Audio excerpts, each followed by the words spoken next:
Oilers don't win that game if it's not for Calvin Pickard. This dude stopped a 2-on-0. He was sliding across the crease, making crazy saves like nonstop. That third period, I think he made 4 or 5 high danger saves. Yeah, he was really, really solid, especially in the third. And I was reading a stat and I lost it now. But something like he's only allowed 4 goals in the third period this season, which is really solid. Like, I know he has his moments in the first period typically where he maybe allows a weak one, but like we've said before, his response is typically pretty good. And a huge win. For some reason he owns the Minnesota Mild. But yeah, he was awesome. Like, you even look at that McDavid goal when he scored the 5th goal. He made a big save right before that. He had another one might have been on Boldy. He had quite a few good ones. He should get an assist for this. Oh, is this the goal? Yeah. Yeah, there you go. Like, good save off the one-timer right up the ice. I'm almost surprised he didn't. But yeah, he looked great. And listen, I know eye test wise, he's not a goalie that inspires a lot of confidence in you. I totally understand that. I saw someone tweet yesterday, the Oilers are in a Stanley Cup window and they have a road hockey goalie as their backup. And like, yes, I totally get when he went out to play that puck, I was like, what the hell are you doing? That goal where he just kicks the puck back up into the slot, it's like, that is a very dumb thing. He's got an .897 save percentage this season. Is that above league average? It is. League average, .894. Last year, he had a .909 save percentage. Was that above league average? Very much above league average, yes. Has he shown that you can trust him in the playoffs if he hasn't played for 2 weeks and you need him in a basically must-win game? He sure has. So, like, what are we complaining about here? Would a Skinner-Blackwood duo be better? Yep. Would a Skinner-Blackwood duo be more expensive? Yep. Would it have cost you assets when you don't have that many and have other things you need to fill? Like, again, at the end of the day, I really do believe the Oilers go as far as Stuart Skinner takes them in the playoffs. Yeah. We saw it last year. Yes, Pickard needed his little pinch hit duty there, and he needed to break sure. Stuart Skinner is also 25 years old. There's reason to believe he's going to get better in the playoffs as he continues on and gets more comfortable in those situations. Like, you need to use your second-round picks to get a defenseman. You need to use your second-round picks and your good prospects and your cap space to probably get a better bottom 6 piece in here.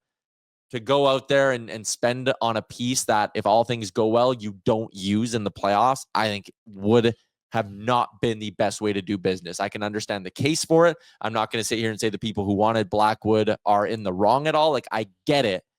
But I just think the Oilers need to spend their assets in a more efficient way than going and upgrading a backup position that, again, 11-4-0, 253, 897. Those are not terrible numbers. And you can sit there and say, well, he comes in and gets easy starts. Well, no, like, he's played some tough teams this year. He just played Minnesota. He shut down Minnesota earlier in the season.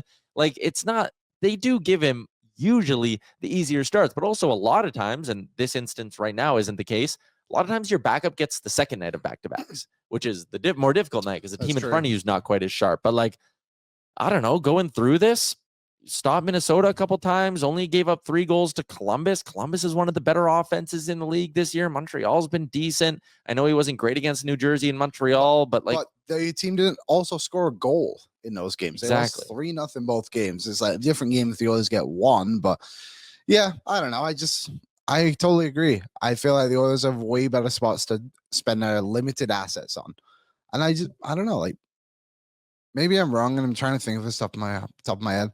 When was the last time a team won the Stanley Cup with, like, a duo?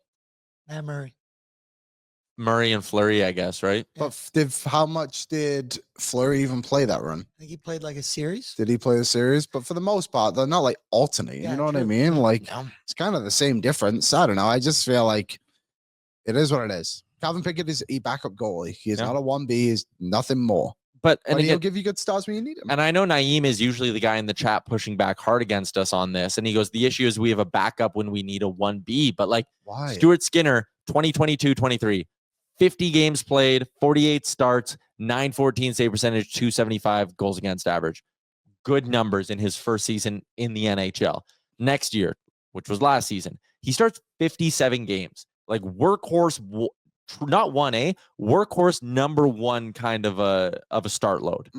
905, 262 above league average. Listen, I'm not sitting here saying Stuart Skinner's perfect, and I'm not sitting here saying Calvin Pickard's perfect. The Oilers spent $3.6 million on their goaltending. That allows them to do other things with their roster. There is value in that. Stuart Skinner is 26 years old now, just turned 26 2 months ago, learning on the fly with a lot of this. And Calvin Pickard is a journeyman who was supposed to be your third goalie who got thrust into the backup role. Like, what's up, Nation citizens? If you like that video, then you need to be subscribed to the Oilers Nation YouTube. Podcasts, live shows, exclusive interviews, and analysis. Everything you need from your favorite voices at Oilers Nation. And you don't want to miss any of it, so hammer that subscribe button.